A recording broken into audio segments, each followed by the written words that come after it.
تو حضرت حذیفہ رضی اللہ تعالیٰ عنہ روایت کرتے ہیں کہ میں نے رسول اللہ صلی اللہ تعالی علیہ وسلم کو یہ فرماتے ہوئے سنا کہ شراب پینا گناہوں کا مجموعہ ہے اور عورتیں شیطان کے جال ہیں اور دنیا کی محبت اور گناہ کا سر ہے، کیونکہ جو گناہ انسان کرتا ہے دنیا کی محبت کے سبب سے کرتا ہے۔ حضرت حذیفہ رضی اللہ تعالیٰ عنہ روایت کرتے ہیں کہ میں نے رسول اللہ صلی اللہ تعالی علیہ وسلم سے سنا کہ فرمایا عورتوں کو پیچھے ڈالو جس طرح کہ اللہ تعالیٰ نے عورتوں کو پیچھے ڈالا۔ تشریح میں شیخ العرب والعجم عارف باللہ حضرت مولانا شاکی محمد اختر صاحب رحمۃ اللہ نے فرماتے ہیں کہ دنیا کو جس شخص نے دوست رکھا اس کو کوئی ہدایت کا راستہ دکھانے والا ہدایت نہیں دے سکتا، اور جس نے دنیا کو دوست نہیں رکھا اس کو کوئی مفسد گمراہ نہیں کر سکتا۔ دنیا کی محبت ہی سے تمام گناہ کیے جاتے ہیں۔ عورتوں کو پیچھے ڈالنے کا مطلب یہ ہے کہ حق تعالیٰ نے قرآن پاک میں عورتوں کے ذکر کو مردوں سے پیچھے رکھا ہے، اسی طرح جماعت میں ان کو پیچھے رکھا ہے، اسی طرح گواہی میں اور فضل اور رتبے میں اللہ تعالیٰ نے ان کو مردوں سے کمتر اور پیچھے رکھا۔ بس حق تعالیٰ نے جن باتوں میں عورتوں کو پیچھے رکھا ہے ان باتوں میں آگے نہ کرو۔ ابھی ایک باہر ملک میں سنا ہے کہ وہ آئے تھے باہر کے آدمی بتا رہے تھے وہاں ایک مسجد میں عورت امامت کرتی ہے، 2 عورتیں امام رکھنا پڑیں گی کیونکہ مہینے میں 7 دن کی 8 دن کی چھٹی بھی ہوتی ہے نا، اس لیے 2 امام رکھنا پڑے گا۔ پیچھے والی امامی جو ہے وہ اس کو بہت الرٹ رہنا پڑے گا کیونکہ ہو سکتا ہے وہ نماز کے بیچ سے نکل جائے، اور یہ بھی احتیاط رکھنا پڑے گا کہ اس عورت کے پیچھے کوئی 4-5 کالج کے لونڈے نہ ہوں۔ بس اب میں آگے کچھ نہیں کہہ سکتا، میں آپ آگے یہ سب میڈیا کی پڑھائیوں کی بدماشیاں ہیں۔ وہ ذرا سا 2-4 انگلش گڑبڑ کر لیا، نیٹ پر جا کر رنگین اسلام میڈیا کا پڑھ لیا، امامت کر رہی ہیں۔ میں نے کہا یار مجھے ایڈریس بھیجو، میں ایسے 4-5 چلبلوں کو جانتا ہوں جو انشاءاللہ اس کو ٹھیک کر دیں گے۔ آپ بتاؤ اس کو، آپ بتاؤ 2 امامی رکھنی پڑیں گی یا امامت رکھنی پڑیں گی، جو بولا جائے مجھے نہیں پتا، تو وہ 2 رکھنی پڑیں گی کہ بیچ میں چھٹی ہو جائے گی تو پھر کیا کریں گے۔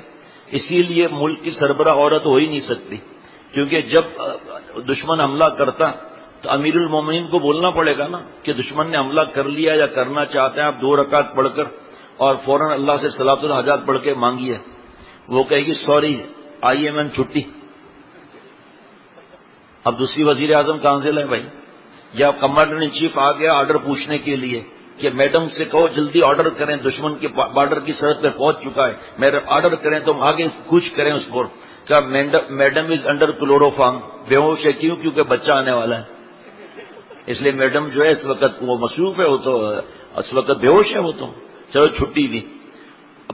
ایک ملک میں ایک عورت وزیر اعظم تھی، اور ان کے پر آپ کو پتہ ہے سیکورٹی والے چمچے بھی کیسے ہی ہوتے ہیں، عاشق مزاج ہوتے ہیں۔ انہوں نے میڈم کو گلے لگا کر گھیرے میں رکھ لیا، کہ میڈم جان کا خطرہ ہے، ہم نے آپ کو گھیرے میں ڈالا گا، آپ کو تھوڑا صبر کرنا پڑے گا۔ آدھا گھنٹہ لے گیا۔ اب میڈم ڈر کے مارے کچھ بول ہی نہیں رہی گی، وہ تو کہاں سے بولے گی بھائی۔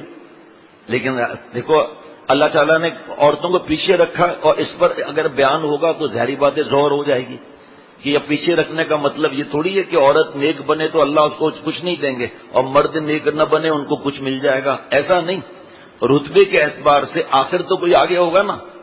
اگر فرض کریں اللہ عورتوں کو آگے رکھتے تو مرد کہتے ہمیں آگے نہیں رکھا، مرد کو آگے رکھا تو بیوقوف جاہل عورتیں کہتی ہمیں پیچھے، آپ کو کہاں پیچھے رکھا؟ من عمل صالحا من ذکر او انثى وهو مؤمن فلنحيينه حیاتا طیبہ، جو نیک عمل کرے چاہے مرد چاہے عورت، شرط یہ ایمان والا ہو، تو عورت آئی یا نہیں آئی؟ اب آخر تو کسی کو آگے رکھنا ہی ہے، ہاں عورت آگے نہیں آئی نا۔ ان المسلمین والمسلمات والمؤمنین والمؤمنات، سب جگہ اللہ تعالیٰ نے مرد کو آگے رکھا، تو ٹھیک ہے اللہ سے راضی۔ پھر اگر آپ VIP حضرت فرماتے ہیں نہیں ہوتی تو اللہ تعالیٰ آپ کی سفارش فرماتے ہیں عاشروہن بالمعروف، بیویوں سے بھلائی سے پیش آؤ۔ آپ کو کیا ضرورت ہے آپ ملک کی سربراہ بن جائیں؟ بیڑا غرق کر کے رکھ دیا، پارلیمنٹ کے اندر جو ہے وہ کام کم کر رہے ہیں، لڑکیوں کو آنکھیں پھاڑ پھاڑ کے الگ دیکھ رہے ہیں، اور ایک صاحب ہمارے ہیں مزاحیہ بھی ہیں اور ٹی وی کی جان بھی نہیں چھوڑتے، محبت بہت کرتے ہیں، بیت نہیں ہے لیکن محبت کا بہت تعلق ہے۔ ہر کچھ دن کے بعد بتاتے ہیں کہ وہ تو اس کا مووی بن گیا، اس کا یہ بن گیا، وہ عورتوں کے چکر میں کر کے عورتوں کے چکر میں بیٹھے، ملک کی سربراہ عورت ہو گئی اور جناب بڑا افسر اس کو سلوٹ مار رہا ہے عورت کو. اس لیے جہاں اللہ تعالیٰ نے رکھا. اور شراب گناہوں کا مجموعہ ہے.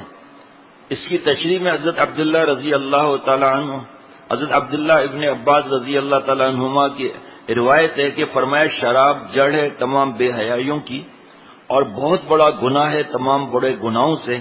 جس نے شراب پی وہ جمع کرتا ہے اپنی ماں سے اور اپنی خالہ سے اور اپنی پھپھی سے. حکایت یہ کہ ایک شخص سے بت کو سجدہ کرنے کے لیے کہا گیا، اس نے انکار کیا. پھر اس کو کسی کے قتل کو کہا گیا، اس نے انکار کیا. پھر اس کو زنا کو کہا گیا، اس نے انکار کیا. پھر اس کو شراب پینے کے لیے کہا گیا، اس نے شراب پی لی. پھر جب نشے سے مست ہوا تو اس نے سب وہ کام کر ڈالے جو اس نے اوپر انکار کیا تھا، اور حاصل یہ کہ پھانسی کے پھندے پر پہنچ گیا. خلاصہ یہ کہ یہ تینوں گناہ، شراب، اجنبی عورت، حب دنیا، ایسے سنگین ہے کہ ان کے سبب بہت سے گناہوں میں آدمی مبتلا ہو جاتا ہے. اللہ تعالی ہم سب کو محفوظ فرماویں، آمین.